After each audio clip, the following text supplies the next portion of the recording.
college tuition, something that also gets bigger, is expensive on its own, but having to buy the textbooks for every class can kind of ruin any college student's budget. So why not rent the textbooks instead? Here to talk about the best ways to rent is the Cheap Chick, Erin Schneider. Good morning, Erin. Hey, guys. You know, I wanted to ask you first if you could ever be evicted from your textbook while a renter. Right. But instead, I'll ask you, how much can students save by renting? All right. Well, according to these rental sites, it's massive savings. We're not talking like pennies. We're talking anywhere from 80 to 90% off the cost of textbooks, which, as you can imagine, is quite huge. Also, some sites offer free shipping both ways. They ship your books to you to free, and then they ship them back for free. For example, if you rent now through August 31st at collegebookrenter.com, their standard shipping is, as they put it, on them, which is really nice. So you're saving on the textbooks and on the shipping. It's just savings all around. It makes me happy.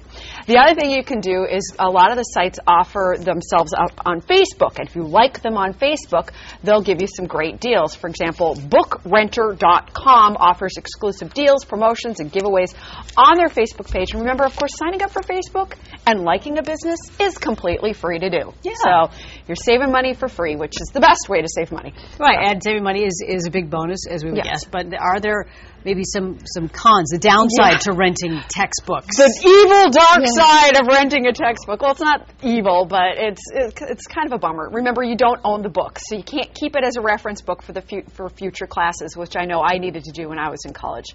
You also can't write notes or highlight passages in the rental book. You'll have to track all your information in a separate notebook, and you have to be careful with rental books. This would have been really hard for me. It's just like a library book. You can't spill on them. You can't tear the pages or in other way damage the book. And if you ever looked at one of my books, you'd see I'm tough on my books. Right. So, yeah. What else should people know before they rent the books? A couple things you want to keep in mind. You need this thing called the ISBN number, and that's critical. It's key to life. What it is, it's the 11 to 13-digit number on the back of each book, and that's how most sites track and identify their textbooks. Now, if your book list doesn't give you the ISBN number, call your school and get those numbers. You also want to get that textbook list as soon as possible so you can hunt down the books you need and have them shipped to you before classes start. And if you don't find all your books on one site, try again. I did a quick, simple Google search, and I found 9 different sites offering textbook rentals, and that's not even including Barnes & Noble, who also offer textbook rental. And then make sure you check how long the rental is good for and whether or not they offer a grace period. For example, campusbookrentals.com offers books for a full semester or 130 days. And the clock starts ticking the day your textbooks are delivered and ends 130 days later, and books have to be postmarked by the 130th day. But then they also have a 15-day grace period, which then says, okay, your textbooks don't have to be back for 145 days. And then, of course, if you drop a class, you want to make sure that these websites offer a money-back guarantee. You know, for me, I dropped algebra within the first 5 seconds of walking into class. I looked at it and went, what was I thinking? Clearly, I can't do this. And I dropped it, and I got my money back for my textbook when I bought it.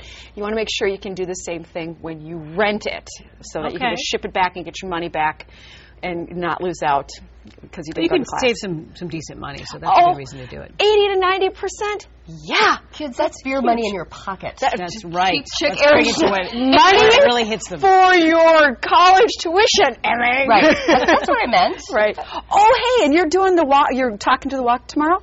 Got to give a big shout out to my best friend who's doing the walk. Okay. So Heather, good luck. Shout out to Heather. So good luck, honey. Anyway. All right. So. Well, good luck to her and her toes. And thanks for joining us, Erin. And for more of Erin's money saving advice, log on to thecheapchick.com.